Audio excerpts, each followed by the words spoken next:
Olá, seja bem-vindo. Um hábito positivo da pandemia foi a realização de atividades ao ar livre. Nos grandes centros onde não há praia, as atividades em areia têm aumentado muito. Sobre o tema, eu converso com o professor de Educação Física Wilson Antônio Menoncin Júnior. Ele tem mestrado com ênfase em ergonomia e dá aulas de modalidades coletivas na Universidade Positivo, aqui em Curitiba. Tudo bem, Wilson? Tudo bem. Obrigado pela disponibilidade. Foi mesmo a pandemia que fez aumentar a prática de atividades ao ar livre?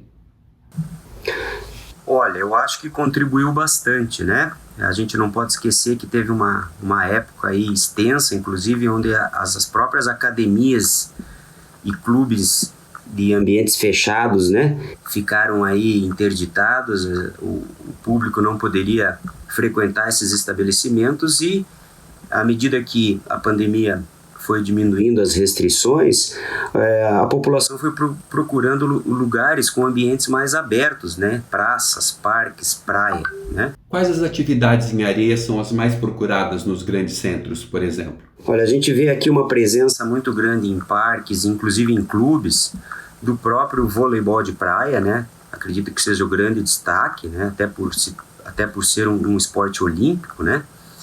E um derivado do vôlei.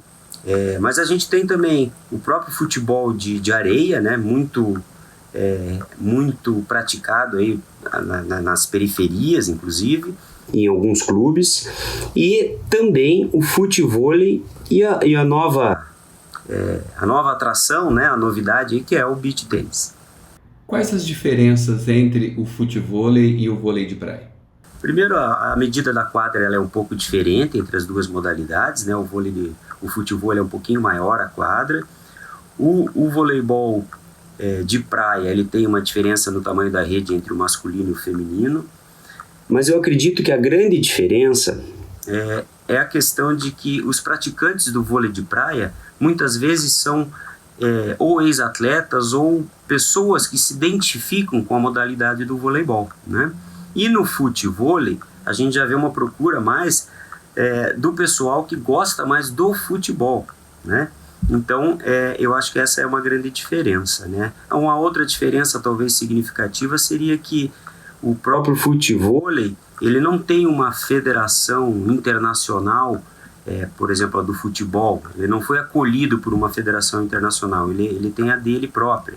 E o voleibol de areia já pertence à Federação Internacional de Vôlei, né? Quais as habilidades exigidas para a prática dessas duas modalidades? Ele precisa ter uma técnica apurada, apesar de você poder ter a possibilidade de jogar por lazer, é exigido sim uma técnica, né? Uma velocidade de reação, bons posicionamentos, técnica de movimento, bastante agilidade, equilíbrio e um bom condicionamento físico, né? Afinal, está sendo jogado numa área de areia, né? E quais os materiais necessários para praticar essas duas modalidades? Olha, essas duas modalidades, elas são mais simples, né? Então, para fazer por lazer, muito simples. Inclusive, se você quiser para fazer como jogo competitivo, basta um bom espaço com areia, né? Tendo o tamanho da quadra ideal com uma rede, o resto é você ter uma bola e não esquecer nunca do protetor solar, né? E essa onda do beach tênis, quais são as características desse esporte? Uma onda que eu acho que veio para ficar. Percebo aqui nos grandes centros novas quadras desta nova modalidade, que não é tão nova assim, mas é uma modalidade que veio da Itália e que caiu no gosto aqui da população brasileira, né? É uma modalidade descontraída, é uma modalidade alegre que pode ser praticada aí por casais, por amigos, né? Modalidade feminino, masculino. Ela é muito atrativa e as pessoas começaram a perceber que ela condiciona, né? Porque ela também exige bastante dos praticantes. Que tipo de material e de preparo o beach tênis exige?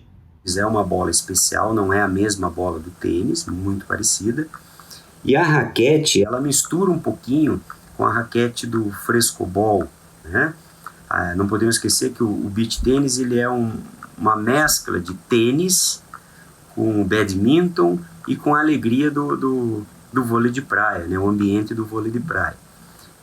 Essa raquete realmente é um material aí, hoje, não sei se porque está na moda, né? Mas é um material relativamente caro, né? Existem raquetes aí na faixa de R$300 até R$3.000, né? E depende muito do material dela.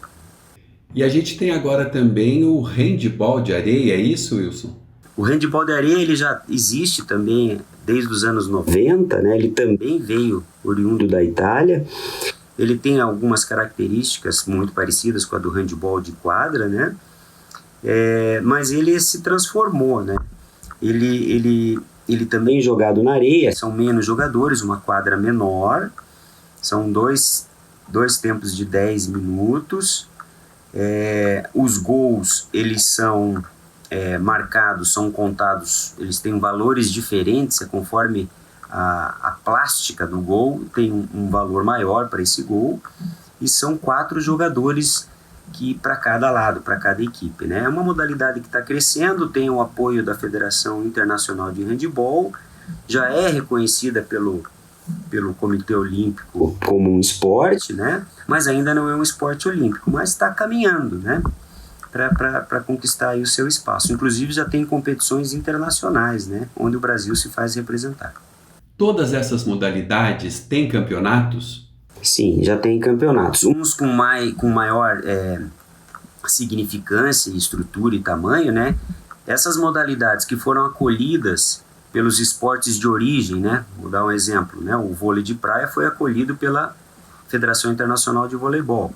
O handball de areia foi acolhido pela Federação Internacional de Handball, né? Essas modalidades, o beach tênis está sendo acolhido pela Federação Internacional de Tênis. Essas modalidades conseguem se estruturar de maneira melhor, né? E proporcionar grandes eventos aí, crescendo bastante, torneios municipais, estaduais, nacionais e internacionais. A gente pode pensar então que muito em breve eles podem se tornar esportes olímpicos. Temos que torcer para isso, né? Essas modalidades novas, elas precisam dessa vitrine que é uma Olimpíada, né? Para ser estimulada para vários praticantes ao redor do mundo, né? Modalidades já consagradas, elas já têm os seus torneios próprios que já geram muitas oportunidades, né? Qual a importância de ser bem orientado por um profissional de educação física em todas essas modalidades? Eu acho extremamente importante, primeiro, você saber o que você quer com essa modalidade, né? Quando você pratica de uma maneira de lazer, ela tem um sentido, né? A partir do momento em que você pratica com uma frequência mais regular, que você busca condicionamento físico ou que você busca performance, né, competição, aí você precisa de uma orientação de um profissional. Muitas vezes na parte técnica dos movimentos, mas principalmente nessa parte física, né? Nesse condicionamento, nesse preparo para poder participar de atividades, torneios e ter uma frequência onde você vai evoluir fisicamente e tecnicamente na modalidade escolhida. Wilson, obrigado pela entrevista. De nada, estou à disposição, foi um prazer. E a você, obrigado pela atenção e até o próximo vídeo.